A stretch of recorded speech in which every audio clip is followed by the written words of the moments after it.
अनन्तसंसारसमुद्रतारनौकायिताभ्यां गुरुभक्तिदाभ्यां वैराग्यसाम्राज्यदपूजनाभ्यां नमो नमः श्रीगुरुपादुकाभ्याम्। कवित्ववारासिनिशाकराभ्यां दौर्भाग्यदावाम्बुदमालिकाभ्यां दूरीकृतानम्रविपत्तिताभ्यां नमो नमः श्रीगुरुपादुकाभ्याम्।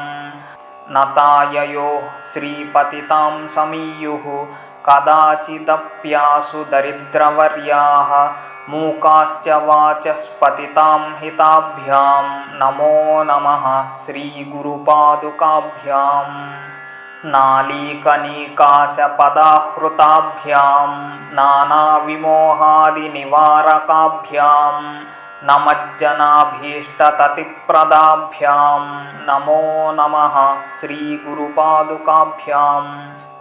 नृपालिमौलिव्रजरत्नकान्ति सरिद्विराजझषकन्यकाभ्यां नृपत्वदाभ्यां नतलोकपङ्क्तेः नमो नमः श्रीगुरुपादुकाभ्याम्।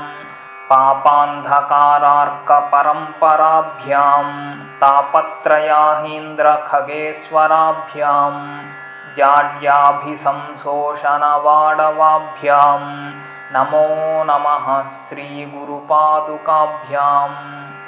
शमादिषट्कप्रदवैभवाभ्यां समाधिदानव्रतदीक्षिताभ्यां रमाधवाङ्घ्रिस्थिरभक्तिदाभ्यां नमो नमः श्रीगुरुपादुकाभ्याम्।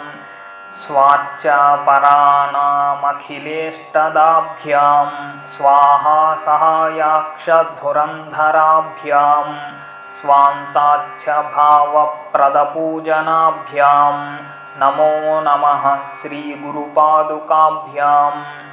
कामादिसर्पव्रजगारुडाभ्यां विवेकवैराग्यनिधिप्रदाभ्यां बोधप्रदाभ्यां धृतमोक्षदाभ्यां नमो नमः श्रीगुरुपादुकाभ्याम्।